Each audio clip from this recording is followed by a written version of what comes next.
आज इस वक्त मेरे पास है एक जीती जागती मदर टेरेसा फिर हमारे सामने।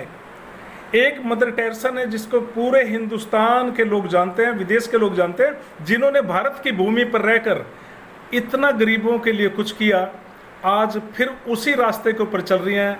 हमारे सामने हैं शिल्पी जी और उनकी फैमिली। मैं शिल्पी जी से जानना चाहूँगा, क्या करना चाहते हैं जी आप गरीबों के लिए, जैसे मदर टेरेसा ने गरीबों के लिए कुछ कार्य किया?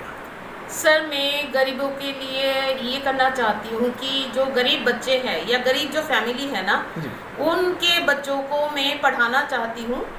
और मैं चाहती हूँ कि वो लोग पढ़ने के बाद जो है इतना सेल्फ सफिशिएंट हो जाए कि अपना काम जो है कोई छोटा मोटा बिजनेस शुरू करे या जो भी लाइफ में करना चाहते हैं, नौकरी, बिजनेस, कुछ भी हो, वो लोग लाइफ में पूरा कर सकते हैं।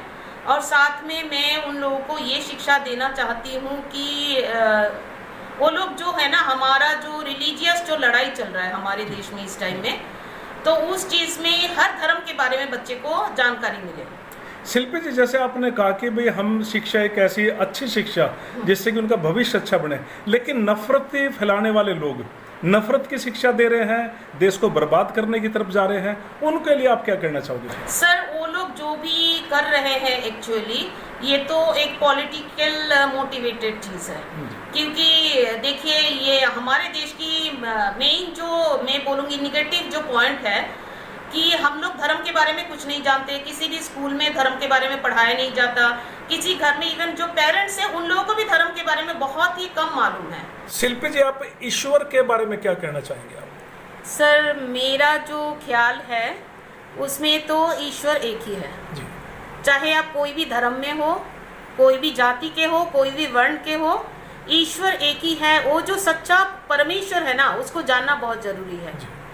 ठीक है, हिंदू रिलीजन में उनको आत्मन भी बोलते हैं, ब्राह्मण भी बोलते हैं, परमपिता परमेश्वर बोलते हैं, क्रिश्चियन में भी बोलते हैं गॉड बोलते हैं, मुसलमान लोग अल्लाह बोलते हैं, लेकिन वो एक ही है। जैसे हमारा सूरज एक है, ऐसा वो एक ही है।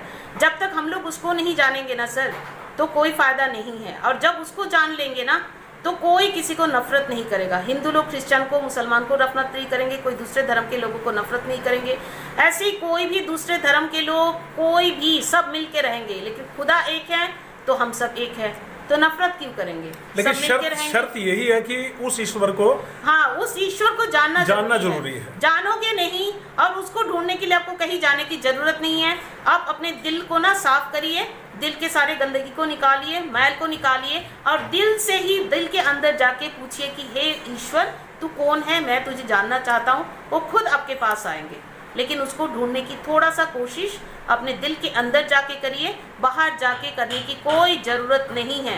कोई पहाड़ पर्वत, कोई दूर जाके तीर्थ स्थान, कहीं जाने की जरूरत नहीं। मैं आपसे जानना चाहता हूँ कि मैं जानना चाहता हूँ कि जो अपने बुजुर्गों को बाहर निकाल देते हैं बुढ़ापे के वक्त में, जबकि उनके सेवा करने का वक्त हो, वो ऐसे लोगों के बारे में आप क्या कहना चाहते हैं? सर, एक्चुअली जो बूढ़े इंसान हैं उन लोगों को तो हम लोगों को बिल्कुल निकालना नहीं चाहिए, उन लोगों का सेवा करना चाहिए। लेकिन इसमें थोड़ा सा मेरा डिफरेंट ओपिनियन ये है कि आज देखिए, मेरा जो एज है ना, मेरा 55 एज है, ठीक है। तो जब मैं यंग थी, वो भी देखना पड़ेगा कि मैंने अपने सास ससुर के साथ, अपने माता पिता के साथ, अपने आसपास के जो बूढ़े थे उन लोगों के साथ मैंने कैसा बर्ताव किया। तो सर, ये सिर्फ बूढ़ा होने पे ही नहीं, बचपन से ही ये सोचना हर किसी को सोचना चाहिए कि बूढ़े तो हम लोग सब होंगे, यदि एक्सीडेंटल डेथ ना हो, यदि बीमारी से कोई मतलब मौत ना हो यंग एज में, बूढ़ा सबको होना है। प्रॉब्लम क्या है सर, पता है? प्रॉब्लम ये है कि हम लोग कोई जो है ना, जब यंग होते हैं बुढ़ापे के बारे में सोचते ही नहीं है। यदि हर इंसान सोचे कि कल मैं भी, जिसके घर में मम्मी पापा सास ससुर जो भी है बूढ़े हो रहे हैं ना, यदि उन लोगों को देख के हम लोग ये सोचे कल मेरा भी हालत ऐसे ही होगा, तो हम लोग बूढ़े लोगों के प्रति दुर्व्यवहार बिल्कुल नहीं करेंगे। जैसे आपकी मम्मी ने अभी बताया, आप क्या संदेश देना चाहोगे उन यंग बॉडी को कि जो आज मतलब कि तरह तरह के मतलब कि फसाद फैलाने के लिए बिल्कुल आगे सड़कों पर होते हैं, अपना भविष्य खराब कर रहे हैं, जबकि उनको चाहिए कि वो कॉलेज में पढ़ें, अच्छी चीज़ों को ग्रहण करें, लेकिन वो दूसरे रास्ते पे जाके किसी की जान ले लेते हैं, कई बार अपनी भी जान दे देते हैं। क्या वो अच्छा लगता है इस तरह का? एज अ यूथ खुद आई थिंक ये सब चीज़ें बिल्कुल भी अच्छी नहीं है, क्योंकि जो आगे की जनरेशन है वही आगे का फ्यूचर संभालेगी। तो ऑफ कोर्स हमारा कर्तव्य बनता है कि जो पहले जनरेशन ने गलतियां करी थी वो हम दोबारा ना दोहराएं।